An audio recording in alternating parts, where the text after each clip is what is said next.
सफ़ेद को इतना इज़्ज़त हमें देनी चाहिए कि अगर सफ़ेद फिल्म का लॉन्च है और मुझे इस फिल्म की कहानी पता है, मुझे इस फिल्म का पूरा बैकग्राउंड मालूम है, तो सफ़ेद एकदम सही एप्ट नाम है इसका।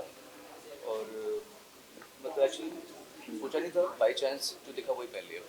सारे गाने अगर आपने सुने हों तो ये बताता है, दर्शाता है कि संदीप सिंह किस टेस्ट का बंदा है। ये नहीं सोचा कि कुछ ऐसी चीज़ डाल दें जो पॉपुलर मासेस को केटर करती हो, क्योंकि आजकल तो हम ये भी देखते हैं कि कोई ऐसा थंब रूल नहीं है कि कोई गाना बहुत फास्ट होगा या होगा तो वो हिट हो जाएगा, ऐसा नहीं है। अच्छे अच्छे गाने, अब मेरा पापा मेरी जान गाना इतना हिट हो गया है, जबकि वो कितना सिंपल से गाना है, उसमें कोई ऐसी खास बीट कुछ है नहीं। तो जो सारे गाने हैं वो बताते हैं कि फिल्म का कैरेक्टर क्या है, चरित्र क्या है। बहुत ही सुंदर सोच के साथ में ये फिल्म बनाई गई है।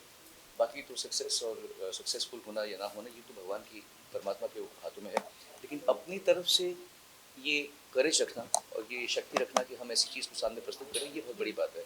और ये संदीप सिंह के बारे में मैं कहूँगा कि इट्स वेरी इसको मैं दिल से अप्रिशिएट करूँगा। देखिए, सफ़ेद रिलीज म्यूज़िक रिलीज है और सफ़ेद लिबास ना हो तो फिर मज़ा नहीं आएगा। और सफ़ेद का म्यूज़िक बहुत अच्छा है। अगर म्यूज़िक रिलीज़ हो रहा है तो हम पहले उसके ऊपर ही बात करेंगे।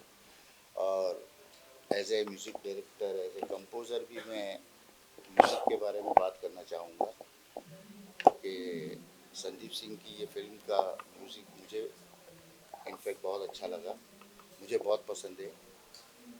फिल्म के हिसाब से बहुत अच्छा म्यूज़िक है और जो पहला गाना रिलीज़ किया है वो तो बहुत ही कमाल है। अगर आप ध्यान से सुनेंगे तो बहुत दिल को छूने वाला गाना है। उस गाने से पता चलता है कि सफ़ेद में कितना डेप्थ है, डायरेक्टर में कितना डेप्थ है और जिस कंपोज़र ने इस गाने को बनाया उसमें कितना डेप्थ है, जिस राइटर ने इस गाने को लिखा। तो इट बेसिकली बहुत सबका काम बहुत खुला नज़र आता है, खासकर इस गाने के ऊपर जो मुझे बहुत पसंद है। पहला गाना है, गाने के बोल मुझे याद नहीं क्या है यार, गाने तो सुने मैंने भी, लेकिन खैर जो भी है बहुत अच्छा काम है। और मेरी संदीप के लिए दिल से दुआएं कि उसकी पहली फिल्म में ऊपर वाला उसको कामयाबी दे और बहुत बुलंदी वाली कामयाबी दे। बाकी तो होगा वही जो ऊपर वाला चाहता है ना। सबके साथ वही होता है। तो ऑल द बेस्ट संदीप, और आप सबको भी ऑल द बेस्ट। आपको इसलिए कि आप लोग बहुत सुकून से, बहुत अच्छे से रिकॉर्ड कर रहे हो, सुन रहे हो, तो मुझे अच्छा लगा। इतना साइलेंस मीडिया पहली बार देखा, नहीं तो हमेशा शोर सुनाई देता है। तो शायद ये सफ़ेद का पावर है ना। नहीं, मेरी तो परफॉर्मेंस नहीं है इसमें, रेखा की परफॉर्मेंस है। मैं तो विशेष अतिथि हूँ। हाँ हाँ। तो मैं I am looking forward to this, क्योंकि संदीप से मेरा बड़ा पुराना रिश्ता है। संदीप बहुत ही सेंसिटिव बंदा है, बहुत ही सेंसिबल है और बहुत बढ़िया सेंस ऑफ ह्यूमर है उसका। So I am looking forward to his film. और म्यूज़िक का तो मुझे मालूम है कि बहुत ही अच्छा है, मैंने गाने सुने हैं, काफ़ी गाने सुने हैं इसमें, 3-4 बहुत ही खूबसूरत music. And I am looking forward to this.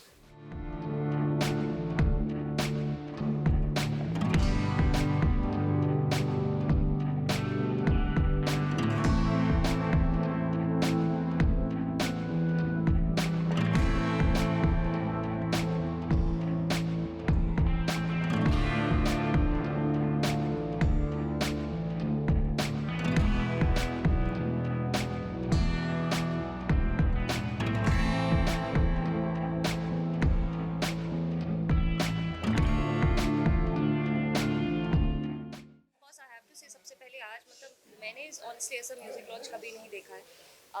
So I am very very grateful कि इतने बड़े बड़े लोग हमारी इंडस्ट्री के यहाँ पर आए टू ब्लेस अस।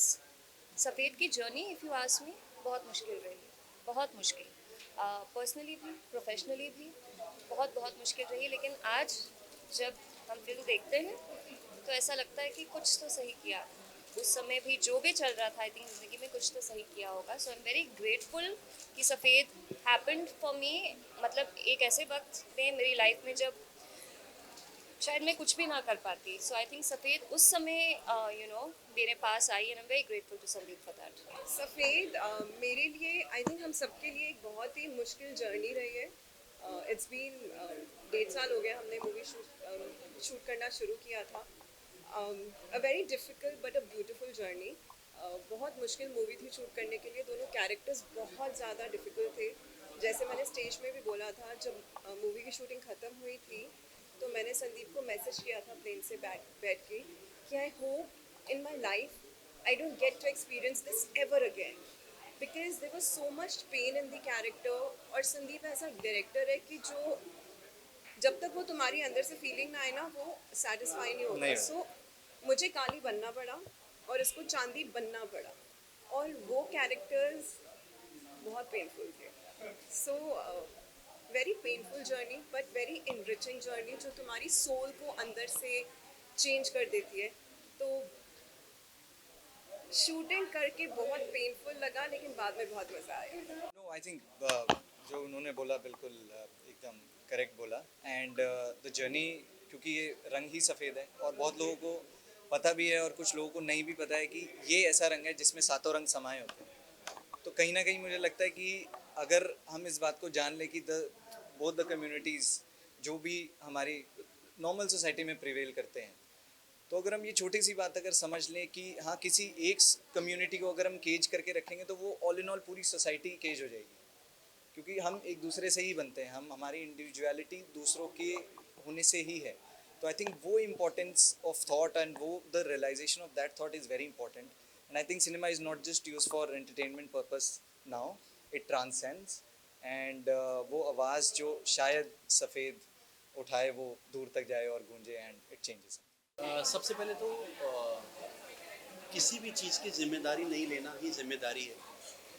और सफ़ेद की जिम्मेदारी हमने ली नहीं, तीनों ने हमने निभाई है. और ये फिल्म स्पेशल फिल्म है, छोटी सी फिल्म है. जब लोग देखेंगे और सराहेंगे तब ये बड़ी बनेगी.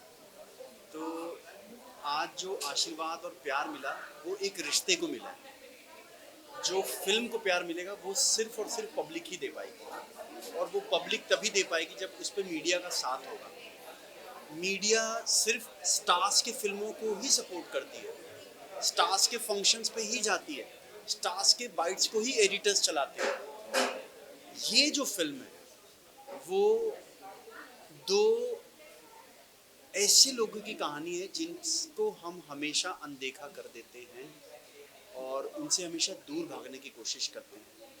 तो ये फिल्म मैं चाहता हूँ कि जितने हम सब नॉर्मल अपने आप को समझते हैं, पहले ये फिल्म देख के वो समझ जाएं कि किनको अपना बनाना है और हम सब एक हो, चाहे वो विडोज हो, चाहे ट्रांसजेंडर्स हो या फिर जो हम कहते हैं कि थर्ड जेंडर. वो थर्ड जेंडर क्या होता है मुझे नहीं पता है. वो भी हम मैं चाहता हूँ कि हम सब एक ही चीज़ होते हैं, हम सब इंसान हैं. जैसे अब लोग कहना शुरू कर चुके हैं कि हिंदू, मुस्लिम, सिख, ईसाई हम सब बोलते थे, पर अब लोग एक्चुअली में मानना शुरू कर चुके हैं. उसी तरीके से प्लीज़ थर्ड जेंडर ना कहें. मैं तो ये विनती करता हूँ कि थर्ड जेंडर ना कहें.